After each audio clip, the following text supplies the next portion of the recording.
Hello, everyone. Welcome back to Book Summary 5. I'm Sammy, your host for today. Before we dive into today's book summary, I have a quick favor to ask. If you're enjoying our content and want to stay updated with the latest book summaries, please hit that subscribe button. Your support helps us keep bringing you the best book summaries and ensures you never miss out on new releases. Thank you. Today, we're going to explore The Story of Civilization by Will Durant. This book is a monumental work that takes us through the grand sweep of human history, from the dawn of civilization to the modern era. It's a rich tapestry of stories, cultures, and events that shaped our world. Our journey begins with the origins of civilization in Mesopotamia. Here, Durant introduces us to the Sumerians, who developed the first writing system and built the city-states that became the cradles of civilization.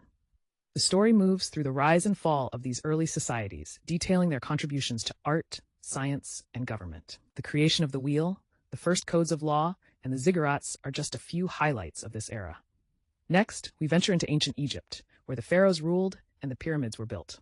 Durant paints a vivid picture of Egyptian life, from the grandeur of their monuments to the daily lives of ordinary people.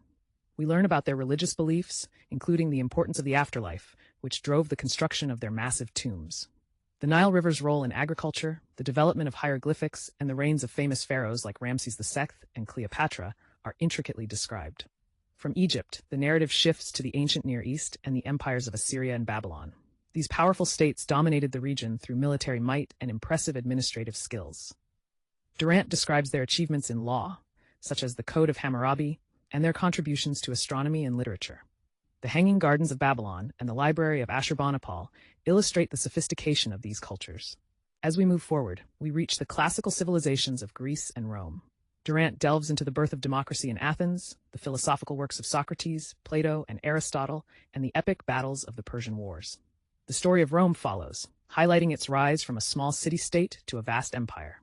We witness the exploits of Julius Caesar, the reign of Augustus, and the eventual decline and fall of the Roman Empire. The influence of Greek art, Roman engineering, and the spread of Christianity are explored in detail. The Middle Ages come next, a period often referred to as the Dark Ages, but Durant shows us the richness of this era. We explore the Byzantine Empire, the rise of Islam, and the medieval kingdoms of Europe. Durant also highlights the cultural and intellectual achievements of the Islamic Golden Age and the Christian monasteries that preserved knowledge through the turbulent times. The tales of knights, the construction of Gothic cathedrals, and the impact of the Crusades are vividly brought to life. The Renaissance marks a rebirth of art, science, and literature. Durant takes us through the works of Leonardo da Vinci, Michelangelo, and Shakespeare. We see the rise of powerful city-states in Italy, the explorations of the New World, and the beginning of the modern era. The invention of the printing press, the works of Galileo, and the voyages of Columbus are key events that shaped this transformative period. The Enlightenment follows, an age of reason and scientific discovery. Figures like Newton, Voltaire, and Rousseau come to life as Durant describes their contributions to philosophy, politics, and science. This period sets the stage for the revolutions that would reshape the world, including the American and French revolutions.